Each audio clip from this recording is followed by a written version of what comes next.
সরকারের পক্ষ থেকে জুলাই সনদের একটা খসড়া সবগুলো রাজনৈতিক দলকে দেওয়ার কথা বলা হয়েছে। আর ঘোষণাপত্রের বিষয়টা আগেই আলোচনা হয়েছে, সেটাও একটা প্রক্রিয়াধীন আছে। সনদের বিষয়ে গতকালকেও আমরা বক্তব্যে বলেছি, আমরা বলেছি মৌলিক সংস্কারের রূপরেখাটা সনদের মধ্যে থাকতে হবে।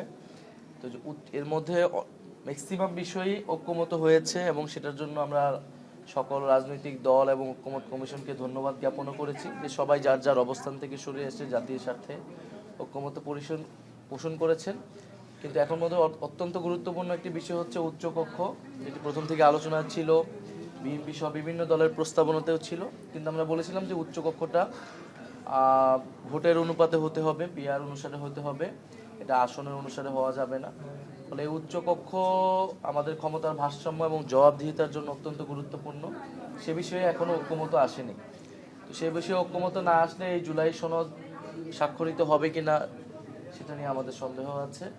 আমাদের জায়গা থেকে আমরা বলেছি যে এই বিষয়ে ঐক্যমত আসার পরে আমরা জুলাই সনদের বিষয়টা বিবেচনা করব। তবে আমরা চাই যে 5ই আগস্টের মধ্যেই জুলাই সনদটা তৈরি হয়ে যাক এবং এটা সর্বদলীয় ঐক্যমতের মাধ্যমে এটা ঘোষিত হোক।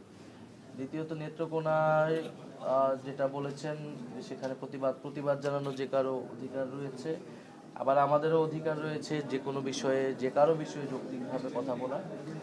তো আমরা সে জায়গায় আমাদের দলের একজন নেতা তার মন্তব্যটা ব্যক্ত করেছেন, তাদের যদি সে বিষয়ে বক্তব্য থাকে, প্রতিবাদ থাকে, তারা তাদেরটা ব্যক্ত করবেন, সেটাতে আমি কোনো সমস্যা দেখতেছি না। আর কি বিষয় ছিল?